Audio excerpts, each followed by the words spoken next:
আসসালামু আলাইকুম, সবাইকে স্বাগতম।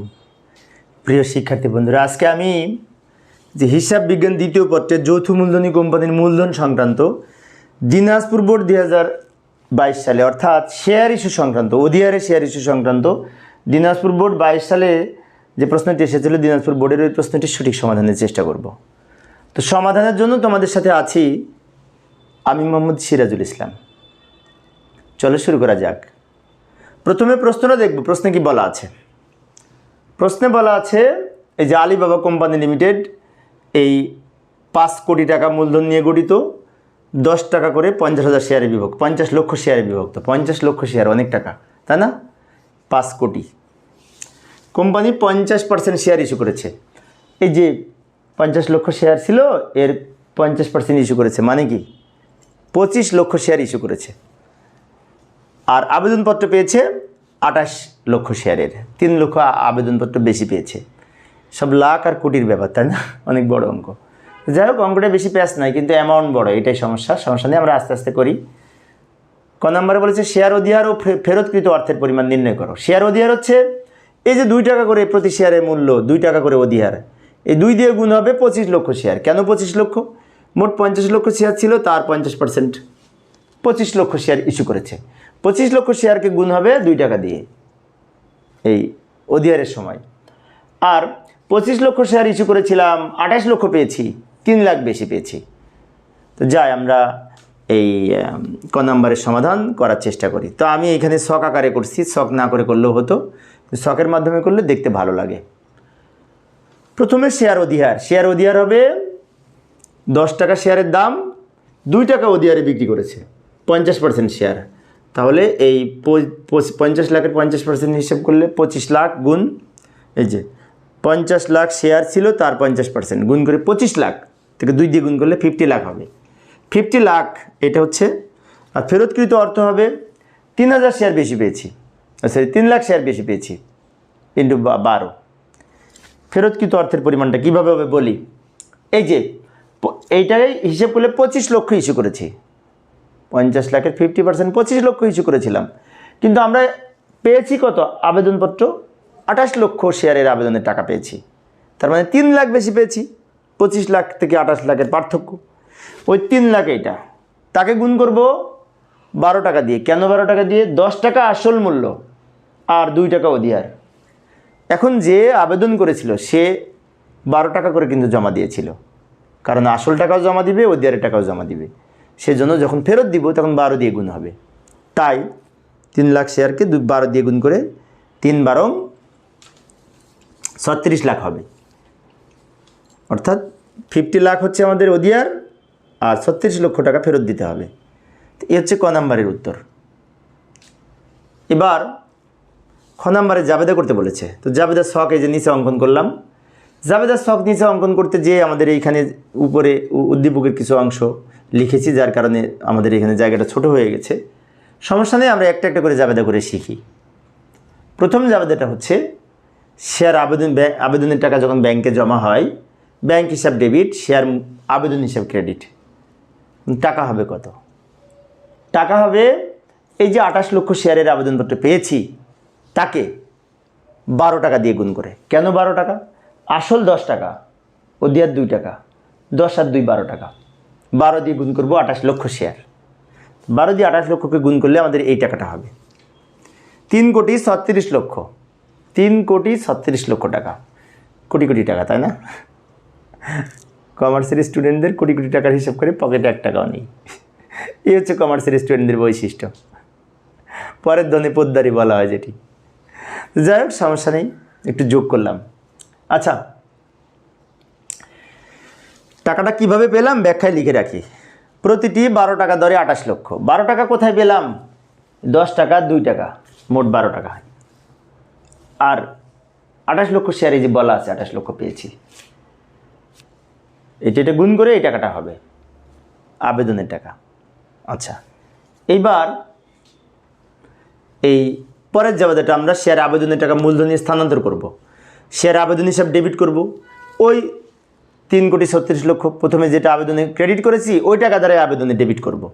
কারণ আবেদন হিসাবটা ভ্যানিশ করতে হবে, শেয়ার আবেদন হিসাবটা বন্ধ করতে হবে। তাই কিছুক্ষণ আগে শেয়ার আবেদন হিসাব ক্রেডিট করেছিলাম 3,36,00,000 টাকা দ্বারা, আবার এখানে শেয়ার আবেদন ডেবিট করলাম 3,36,00,000 টাকা দ্বারা। ডেবিট ক্রেডিট আমরা যদি খতিয়ান করি শেয়ার আবেদনের এই দুইটা দেখে, তাহলে কিন্তু জিরো হয়ে যাবে ডেবিট ক্রেডিট। যাই হোক, এখন এই আবেদনের টাকা 3 জায়গায় স্থানান্তর করতে হবে। 3 জায়গায় কোথায় কোথায়? শেয়ার মূলধনী স্থানান্তর করতে হবে, শেয়ার অধিহারী স্থানান্তর করতে হবে এবং অতিরিক্ত অর্থ ফেরত দিতে হবে। 3টা ক্রেডিট হবে, শেয়ার মূলধন হিসাব ক্রেডিট, শেয়ার অধিহার হিসাব ক্রেডিট আর ব্যাংক হিসাব ক্রেডিট ফেরত দেওয়ার জন্য। শেয়ার মূলধন হিসাবের ক্রেডিটে লিখব কত টাকা। আমরা অনেক সময়, আমি একজন সরকারি কলেজের শিক্ষক, যখন ক্লাসে পড়াই শিক্ষার্থীরা এটা লিখতে পারে, কিন্তু টাকা লিখতে যে বলে যে স্যার টাকা লিখতে ভুল করতেছি, সমস্যা হচ্ছে, টাকাটা কীভাবে হবে একটু বুঝিয়ে দেন, এই কথাটা কিন্তু বলে শিক্ষার্থীরা। তাই আমি এটি একটু ভালো করে বোঝানোর চেষ্টা করি। লক্ষ্য করি, মূলধনে বসবে যতটি শেয়ার ইস্যু করেছি, মানে যতটি শেয়ার বিলি করেছি। এখানে যদি আমরা কখনো বেশি পাই তাহলে যাহা ইস্যু করেছি তাহাই কিন্তু বিলি করেছি। 25 লক্ষ শেয়ার ইস্যু করেছিলাম, 28 লক্ষ শেয়ার আবেদনপত্র পেয়েছি, তার মানে 25 লক্ষই আমরা বিক্রি করব। তাহলে সেই 25 লক্ষ শেয়ারকে আসল যে 10 টাকা এটা দিয়ে গুণ করে আমরা মূলধনে লিখব।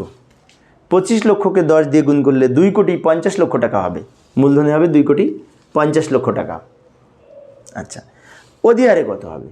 অধিহারে হবে ওই 25 লক্ষ শেয়ার গুণ 2 টাকা, 2 টাকা অধিহার, তাহলে হবে 50 লাখ, 50 লক্ষ। আর ব্যাংকে কি হবে? ব্যাংকে আমরা ফেরত পেয়েছি, ফেরত দিব। এখন বেশি পেয়েছি কয়টা? 25 লক্ষ ইস্যু করেছি, 28 লক্ষ পেয়েছি, 3 লক্ষ বেশি পেয়েছি।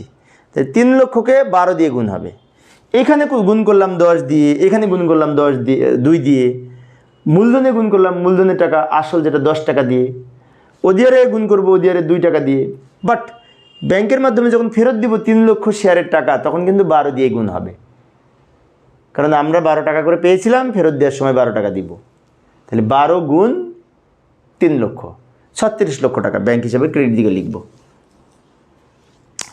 ব্যাংক হিসাবে ক্রেডিট দিকে আর একটা পদ্ধতি আছে, শর্টকাট পদ্ধতি, সেটি হচ্ছে আমি এটা মুছে দিই 36 লক্ষ। এই যে 36 লক্ষ আমি মুছে দিলাম, মুছে দিয়ে এখন এইটা আর 2 দিক সমান হয়ে যাবে, তাই না? তাহলে এই টাকা থেকে যদি এই দুটো বিয়োগ করি তাহলে তো এটা পাই। এই টাকা তুলে এটার পরে এটা ক্যালকুলেটর ব্যবহার করে এটা থেকে মাইনাস এত করলে এটা পাবো কিন্তু।